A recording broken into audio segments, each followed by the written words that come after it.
नमस्कार, मैं doctor Sanjay Jain, associate professor, सम्राट पृथ्वीराज चौहान राजकीय महाविद्यालय अजमेर में सी प्रोग्रामिंग पे पूर्व में मैं कुछ लेक्चर दे चुका हूँ। आज उसी के कंटिन्यूएशन में हम सी प्रोग्रामिंग में नया topic data type and variables start करने जा रहे हैं।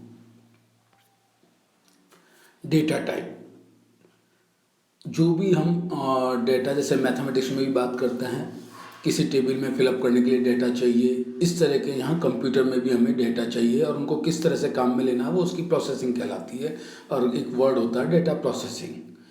डेटा से हम किसी एक चीज़ के सारे ईयर वाइज डेटा कलेक्ट करके, फॉर एग्जांपल स्टूडेंट से ईयर वाइज उनका रिजल्ट क्या रहा वो एक डेटा हो जाएगा। इस तरह से डेटा हमको चाहिएगा, लेकिन डेटा की टाइप क्या होगी, दैट इज़ इम्पॉर्टेंट। और यहाँ पे हम डेटा की टाइप के लिए बात कर रहे हैं, किस तरह के हो सकते हैं, ठीक है ना। यहाँ पे सी प्रोग्राम में हम जनरली दो तरह के डेटा टाइप काम में लेते हैं, जो हम पिछले चैप्टर में पढ़ चुके हैं, कीवर्ड्स और उनमें आइडेंटिफायर्स में, integer and floating point. Integer जिसमें डेसिमल नहीं आएगा, फ्लोटिंग पॉइंट जिसमें डेसिमल्स होंगे। ठीक है, ये दो मेन डिफरेंस है।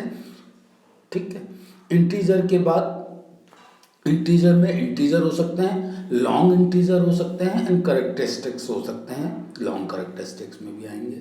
इसी तरह से फ्लोटिंग पॉइंट में फ्लोटिंग हो सकते हैं, डबल फ्लोटिंग हो सकते हैं, लॉन्ग डबल फ्लोटिंग हो सकते हैं।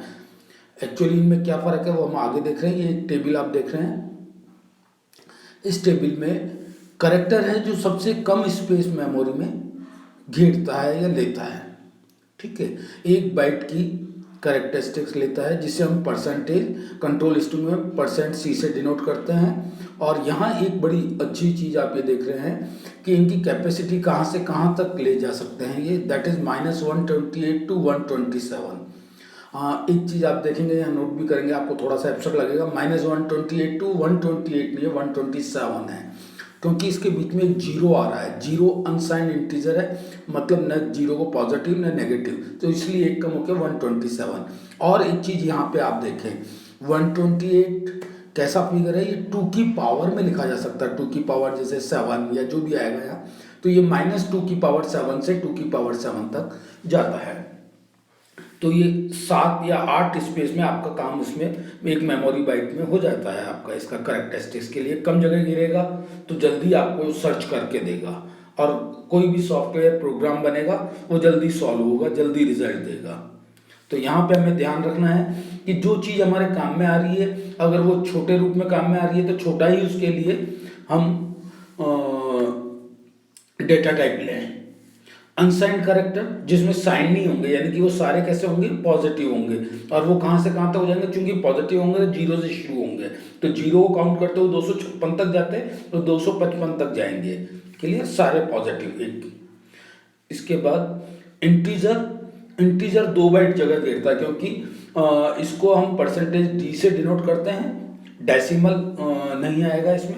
डिस्क्रीट जिसको हम बोलते हैं %d, और ये आपका इतना बड़ा जगह घेरता है, -32768 से 32767 तक, यानी कि जो 2 की पावर 8 पे जा रहा था, 2 बाइट खा रहा था, 2 की पावर 16 तक आप इसको ले जाएंगे, -2 की पावर 16 से 2 की पावर। तो ये एक बहुत बड़ा जगह घेरने वाला अपने पास होगा। तो इंटीजर भी, सिंपल इंटीजर में भी 2 बाइट जगह जाएगी। तो इंटीजर, और ये हमें बहुत सोच समझ के जहाँ जिस टाइप के काम में आएंगे वो लेने हैं। इसके बाद है अनसाइंड इंटीजर, जिसमें कि पॉजिटिव ही होंगे, जैसे अनसाइंड कैरेक्टर देखा था हमने, ये भी 2 बाइट खाता है, जिसको हम %u से डिनोट करते हैं कंट्रोल स्ट्रिंग में। और ये 0 to, चूंकि पॉजिटिव है तो इन दोनों का सम होके 65535 तक जाएगा। ओके, इसके बाद है लॉन्ग इंटीजर, अनसाइंड से भी बड़ा एक लॉन्ग इंटीजर, जो इंटीजर में सबसे बड़ा है, ये 4 बाइट जगह घेरता है। ठीक, परसेंटाइल है लॉन्ग इंटीजर, और ये इतनी ज़्यादा जगह घेरेगा, बहुत बड़े डेटा हों तब अपने को ये काम में लेना चाहिए।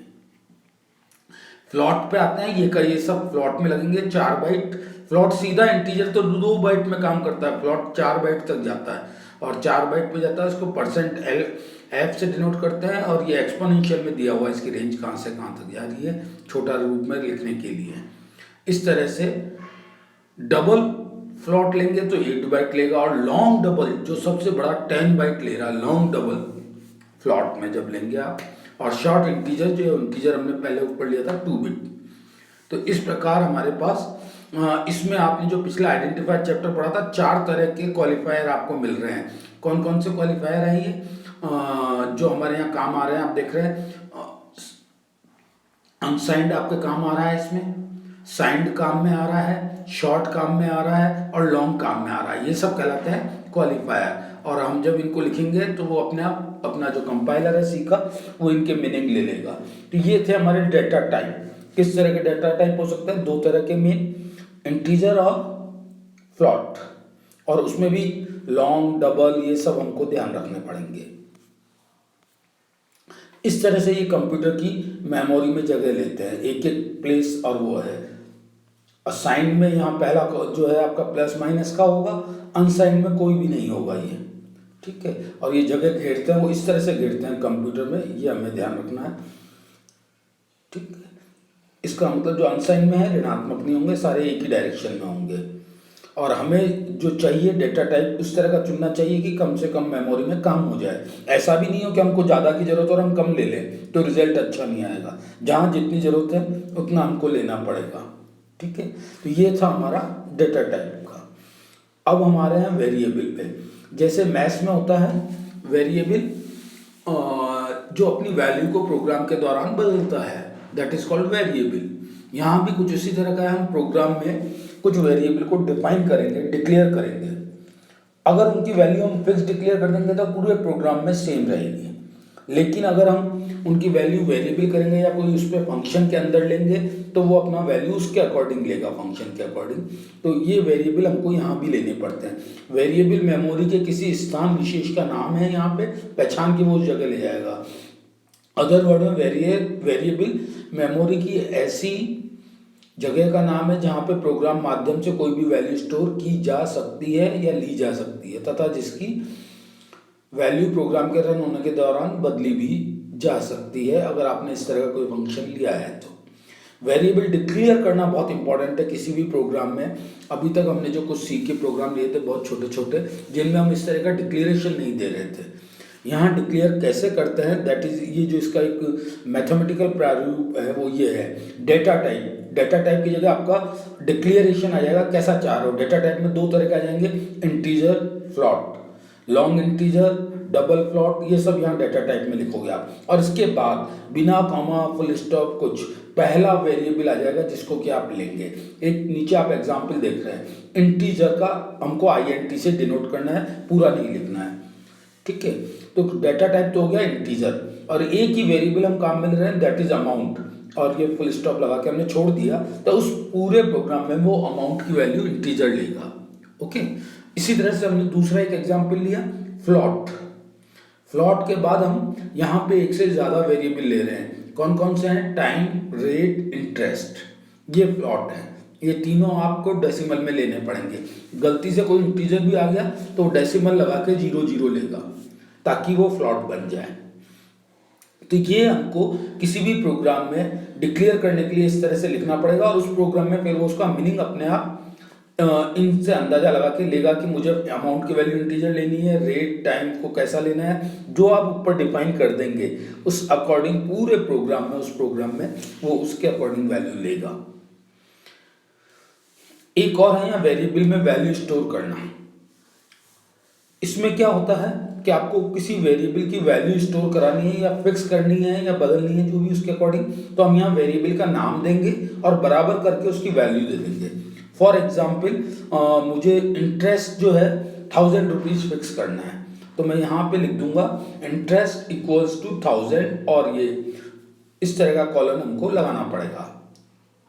जैसे एग्जाम्पल है इंटरेस्ट अमाउंट, तो अमाउंट बराबर आपको इनिशियल, जैसे किसी को हमको इंटरेस्ट पे पैसा देना है तो उसका अमाउंट कितना देना है वो आपने फिक्स दे दिया शुरू में, जिसको आप प्रिंसिपल अमाउंट भी बोलते हैं। वो देने के बाद जब आपको रिसीव होगा तो विथ इंटरेस्ट होगा तो अलग अमाउंट होगा, तो यहाँ पे हमको उस तरह का देना पड़ेगा।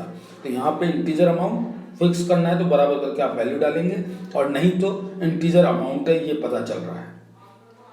तो ये हमारा वेरिएबल में वैल्यू स्टोर करने का तरीका है। तो दो चीज़ें, डाटा टाइप और वेरिएबल, हम यहाँ पे काम में लिए हैं आज, और कल हम इस पे बेस्ड प्रोग्राम बनाएंगे कि कैसे हम इनको प्रोग्राम में यूज करते हैं, उससे आपको और क्लियर होगा। आज के लिए इतना ही। Thank you.